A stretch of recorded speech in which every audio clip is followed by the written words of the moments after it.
Hi, I'm making this video today to see if I can offer a bit of advice to people who are experiencing knee pain, which is common in strongman and knees. You know, we're involved in every single exercise that we're doing. It's not like powerlifting where you might have something like bench which might exclude your knees.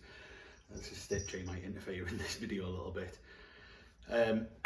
Just for a bit of background, I am a nurse, so I do have a bit of physical health knowledge, but my knowledge of the body is not as good as it is of the mind, as I'm a mental health nurse. So I'm making this video on experience, not on professional knowledge. I've been experiencing significant knee pain for about 6 months now. It's presented as tendinitis in the patellar tendon, which is the tendon located below the kneecap, attaching the kneecap into the shin. The patellar tendon's used for things like extending the knee, kicking, jumping. Patellar tendinitis is sometimes called jumper's knee. I don't do loads of jumping. I've tried to cut it out of my my routine more recently, and my coach Danny doesn't program me any jumping. I do think that one of the contributing factors to the pain that I'm having is that I was really drilling sandbag toss at the time, which is a really like jump heavy exercise, and I was concentrating on actually leaving the floor as I was training that. But a lot of the movements that we do in strongman kind of have an element to them where you're almost jumping. Like the triple extensions used quite a lot in most exercises, barring deadlift, and we're putting like a lot of stress through the knee as part of that, and it is common that you end up with a bit of pain there. I'll come to this later in the video, that I don't actually think that the problem that I have is in my knees. I think that the knees end up compensating for other problems that you're having. So I will talk about how to manage pain in your knees and how to manage patellar tendinitis, but I'll also talk about how to look at what the potential other problems could be. So the thing that I found most useful in managing the pain that's in my knees is walking backwards on a treadmill. There's 2 ways that you can do that. You can use a motorised treadmill, turn it on, turn yourself backwards, set it at a slow pace, slower than you would normally walk. But to do that you need quite a significant amount of time on there. I found that it needs to be 20 to 30 minutes to be able to get a significant amount of relief from the knee pain by doing that. The alternative to that, which I'll show in a second, is using an old-fashioned magnetic resistance treadmill that is not powered. By doing so, you're more actively engaging the tendons and muscles in which you want to use, which means that you can do a lot less work to get the same benefit out of it. So it's more bang for your buck. And I'll just show you the way I'm doing that. I mean, it's not rocket science, it's walking backwards, but I will just cut to. So this is my treadmill. I got it for free off Facebook Marketplace. Obviously I'm having to actually actively push the belt away from me on this. The treadmill, because of the fact that it's a magnetic one, stuck in this uphill position, but that's ideal for getting your feet and ankles in the right position that you want. I would say that if you were using a powered treadmill, you would set that at a slight incline, like 3 to 5 degrees anyway. And I find that by doing this, 5 or 10 minutes of work on it can get me the same benefit as what 20 to 30 minutes would on a powered treadmill. And I've got this here in my living room, so I'm doing this every day at the moment, sometimes twice a day. So another thing which I've done to manage the pain that I've been having in my knee is a set of warm-ups that I've copied from the MST Systems Instagram page. So I'm not going to go through them, but I would encourage that you look in the comments now and click the link through to that video from Shane German's Instagram page and try those things out that are on there, because they actually made a massive difference in me being able to get even a little bit of leg drive into my pressing exercises. So yeah, click that and see what I'm talking about, and then come back to this.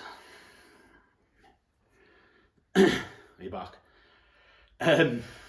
You will find that all these things that I'm going to talk through, you need to find the ones that are the most useful to you. See which ones actually benefit you specifically.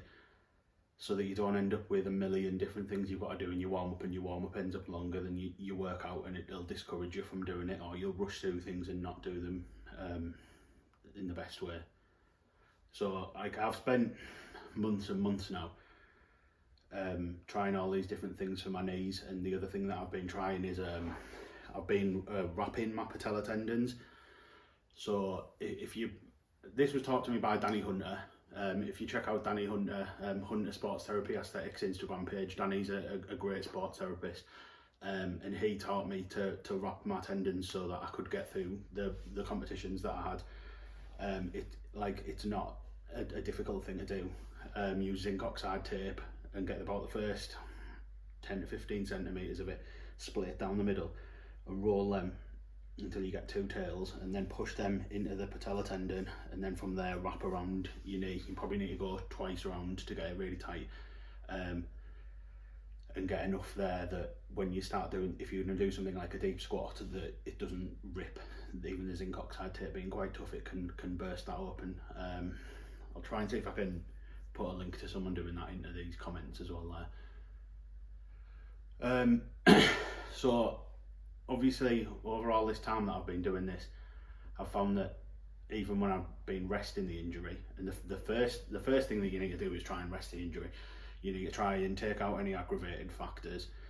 I wouldn't rest completely, like don't sit with your feet up for weeks on end, but you know, active recovery, walking, doing other movements that are not going to aggravate it.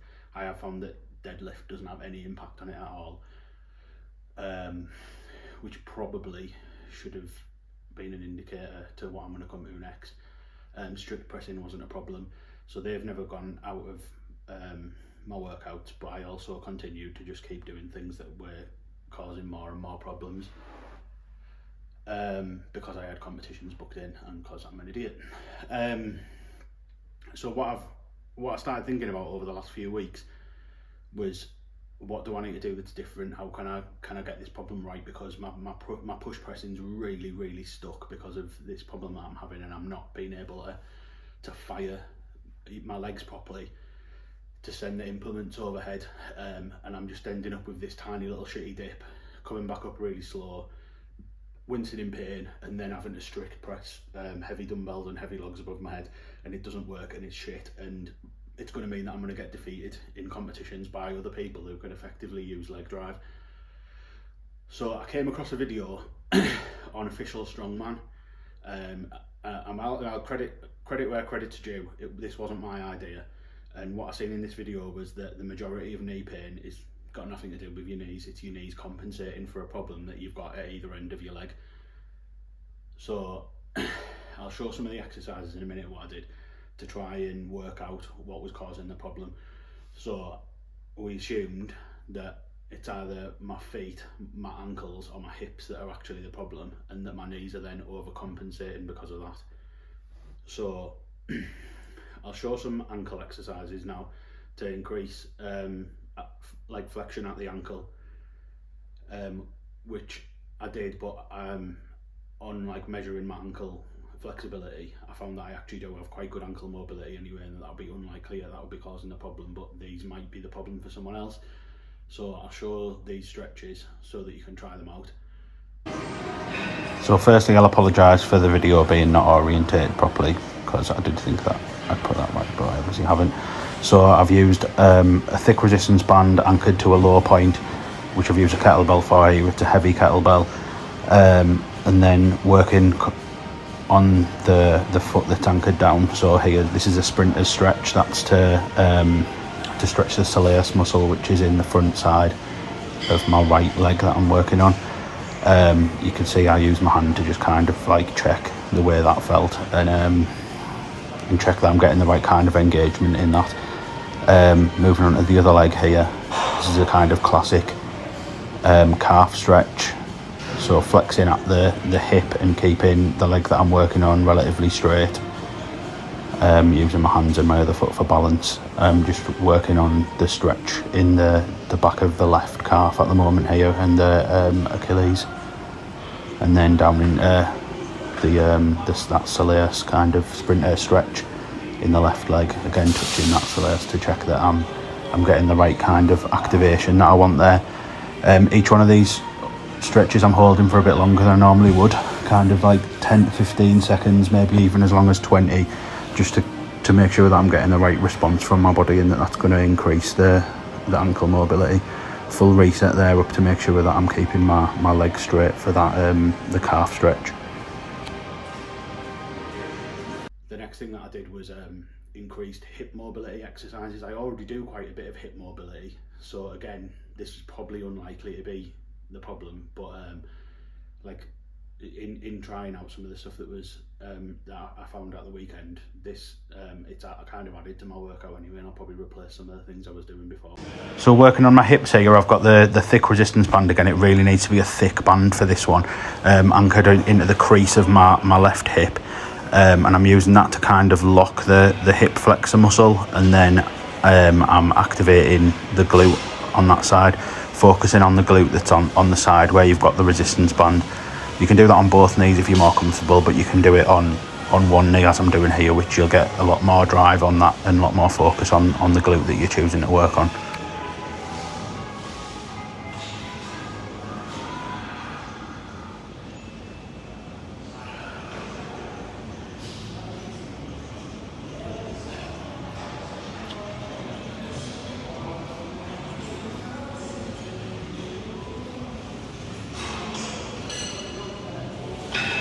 Switching legs now, I mean, even if you think that you've got a problem that's one-sided, you should never really work like on a problem only on one side. You should always make sure that you're working unilaterally across that to make sure that you don't create imbalances and that you don't end up transferring the problem onto the opposite side. So again, I'm starting by on both knees, focusing on the side where the band is, though I'm not really activating my glute on my left side at all here. I'm just making sure that's firing properly on the right hand side, and that'll make sure that the glutes are going to be doing the majority of the work when it gets to doing your pressing work, that you've turned those glutes on, and that you're not going to be using the hip flexor muscle at the front of your body to compensate and do that work that you don't want it to be doing. Then we've got some hip mobility work here, one leg crossed over the other, rotating at the hips to loosen up the hip joint. You're getting internal and external rotation by doing that. And then now I've got that fat grip underneath me, trying to roll the piriformis. There's better ways to do this, and I would just Google how to roll your piriformis. You can maybe use a foam roller, massage gun, a lacrosse ball. Again, the muscle's deep in there, so it's really hard. And the last thing is the foot. So about 4 years ago, I had a really bad bout of plantar fasciitis. The plantar fascia is along the bottom of the foot here. I don't know if you can see it in this video actually. Oh, my feet are clean. So along the bottom of your foot here, you have a thick piece of tissue that connects the toes to the heel, runs all the way along the sole of the foot. And when you have plantar fasciitis, this fascia becomes inflamed. It's when it gets bad on my foot, you can see visibly that it's thickened. It gets worse in my right foot than my left foot, and I have had worse pain in my right knee than my left knee, which again, you know, maybe I should have been noticing these things earlier on. So to deal with that, right, rolling, I want to insert a video again in a second here, rolling the sole of my foot.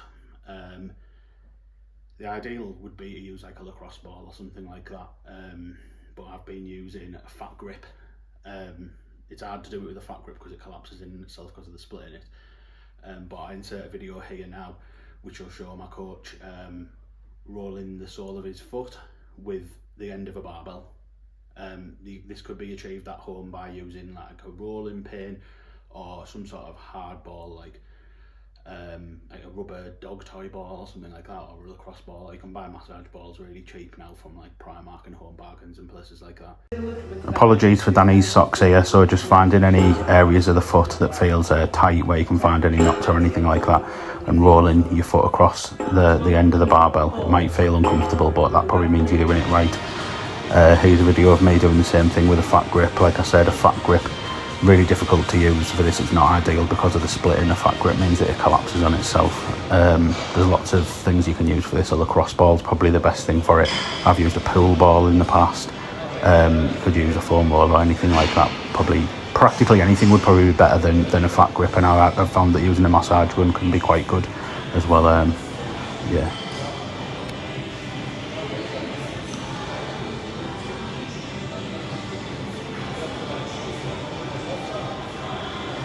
And again, working on both sides, please don't assume that a problem is going to stay one-sided. If you neglect the other side, you're probably going to end up transferring the problem across due to your body compensating for it. So what I found was I tried all these things in one go, and suddenly on Monday I could push press again. The pain was gone. I've never been a good push presser anyway, but I wasn't getting pain in my knees when I was pressing, so obviously one of these things is going to have worked. I should really have tried one at a time so I could find out which one was the right one, and that would be what I would encourage everyone to do. But obviously when I've thought more about it, I've realised that actually this plantar fasciitis is going to be the cause. And the reason that I ended up with the plantar fasciitis was that I drove Route 66 for like 22 or 23 days, sat down in the car mostly for over 3 weeks, and then at the end of it walked around Disneyland, California for 3 days. Walked like dozens of miles over that time, which was a shock to my system, and then went home, and at the time I was working in inpatient mental health and was on my feet loads constantly. Then I ended up on the sick because I couldn't walk, because my actual plantar fascia extended beyond my heel and was so thick that I couldn't put any pressure on it, and I couldn't actually walk. And I spent weeks alternating my feet between hot and cold, using hot water bottles and ice packs and stuff like that to be able to reduce it. And it still flares up again now on things like yoke and farmers walks and stuff when they get heavy. There's better things to do for plantar fasciitis which are preventing it from happening in the first place. One of them is by wearing supportive footwear. So going in strongman events, not like don't try and do it wearing Nike Air Max and shit like that. Walking on hard surfaces is a problem. So for strongman, you see people sometimes even doing moving events and pressing events in socks. Probably not the best idea because it's not supporting your feet in the right way. You'd be better off with things like Metcons or barefoot type of shoes where they do have some support, but they're quite natural to the shape of your foot. And the other way to prevent plantar fasciitis is not being overweight. So one of the leading causes of plantar fasciitis is being overweight. So walking around all those miles that I described while weighing 130 kilograms was a recipe for disaster. So you know, your weight being proportionate to the frame that you've got is important, and you know, it's probably another good reason for why I should be trying to cut down a little bit. So hopefully some of the things that I've included in this video will be helpful to people. I am just waiting for coming through in the post today, hopefully, a set of compression cuffs from YAYB Protein, which I'm going to use to support my my tendons in place of the taping, because the amount of zinc oxide tape I've been going through has become really expensive, and I don't want to continue to do that, and those compression cuffs should hopefully do a really good job of replacing that. But I'll do an update video in a few weeks time and see how the rolling of my feet has got on, and see where I've got with improving those push presses in particular. And hopefully some people find this useful. So thanks for watching. Thanks again to Insight Subs and YAYB Protein for supporting this channel.